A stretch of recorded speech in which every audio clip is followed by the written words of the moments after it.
Tony, Tony, you're big on Instagram now. I've been following you on Instagram. You have been doing a lot of selfies on Instagram. Yeah.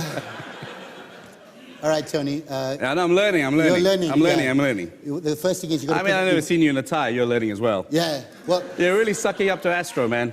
Thank you. It's orange color and all. Yeah. Actually, thanks for getting dressed up for my show, by the way. Hey, I look good, man. New Converse shoes.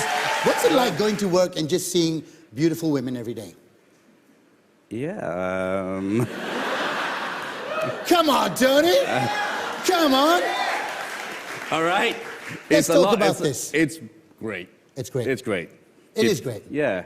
I want to work for you one day. Yeah. You know, I almost did work for you. Not many people know this. Tony, of course, you started off in music. You actually started off as an auditor with Richard Branson in Virgin Records. Correct, my first job. How did you get that job with Richard Branson? You know, it's a great story, actually. I mean, I was an auditor. It was driving me nuts. I was doing it for 6 months. I was a musician, so I wrote to every record company. They all told me to piss off, basically. Okay. And then Virgin gave me an interview.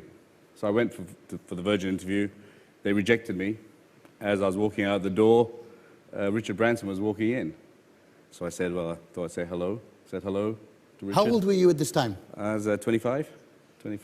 And he kind of said, you know, why are you here? And I said, I've come for a job, but you rejected me. And he said, oh, let's have a coffee. And we had a coffee, and he said, oh, something special about you. I'm going to overrule everyone and give you a job. Are you serious? And that's how I got my job at Virgin, thanks to Richard Branson. Yeah. But here's something I don't think many people know about Tony. I believe you bring that kind of vibe to your workplace. You have a staff of yours who you've recognized as something special in them, and they've gone from dispatch riders to being pilots. Yeah, I mean, that's one of, you know, if ever anyone asks me what's the greatest thing about AirAsia over the last 15 years, it's about creating careers. I think creating jobs is probably the highest satisfaction that I've had in Cameroon. But creating careers is a high. You know, when you take Coogan, who had a dream to be a pilot, and now he's a first officer from dispatch board. We've got boys who carried bags for us, who are now pilots. And I mean, there were no female pilots before AirAsia, right? And I remember asking my chief pilot, why are there no female pilots? And he came up with the most ridiculous answer, which can never be repeated again. And I said, if a woman can run a country, she can certainly fly a plane. Absolutely. And now we have 62 female pilots. 62 female pilots. And the other day was history.